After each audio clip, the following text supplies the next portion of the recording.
Waktu kita. Assalamualaikum warahmatullahi wabarakatuh. Apa khabar semua? Hari ni saya nak preview sikit macam mana teknik cara-cara nak menghidupkan enjin MBX, nak start motor MBX. Okey. Mula sekali macam biasalah. Kunci kasih on. Hijau nyala, merah nyala. Okey, maksudnya bila merah dah, lampu merah tu dah tak menyala, kita dah boleh start.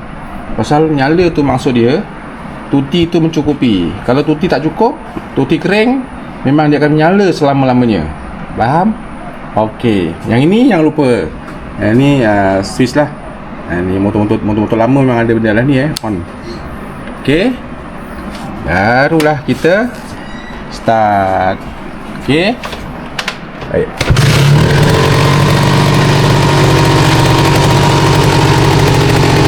Kali start je. Tendang sekali je on. Okey, timing dia memang tinggi sikit. Tapi nanti a few minutes dia akan turun kepada satu je.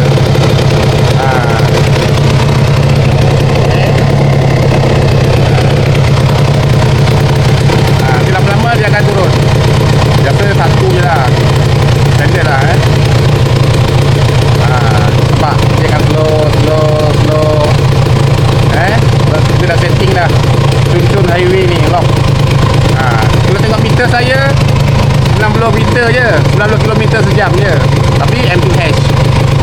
So MPH ni kalau 90, biasanya meter dalam 1/4 lah. Okay, baik. Kita preview Okay, saya nak matikan. Matikan pun dia ada cara dia. Pertama sekali kena onkan enjin, barulah offkan switch. Okay, tadi saya start enjin yang tidak bergerak lah. Bunyi dia standard je. Sebab itu hari ada problem pun dia tak tanya pun exhaust tu bising ke tak. Dia tanya modified habis berapa, tu je lah. Biasalah kan, takkan nak tanya resin pula kan, apa barang ke tak. Okay, jadi nanti saya akan review bunyi yang sebenar di bengkel lah. Ni kat rumah nak bunyi bising kan tak shock pula.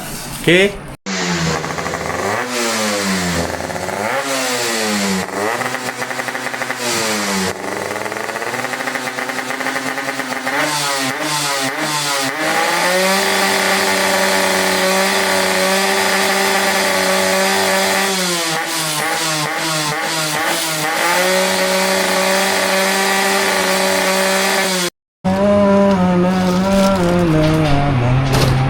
Ni ini barang baik ni.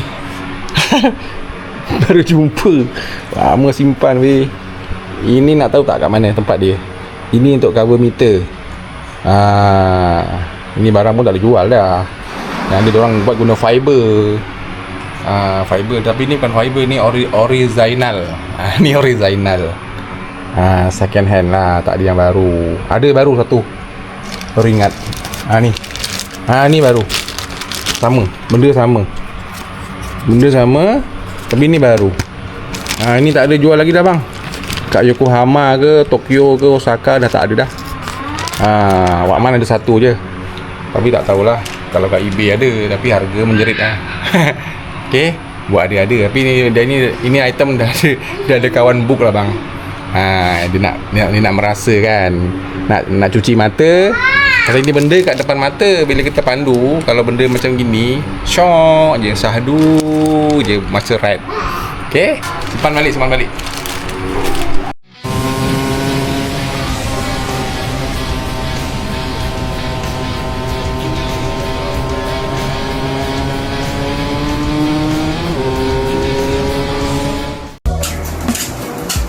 Okay, kejap.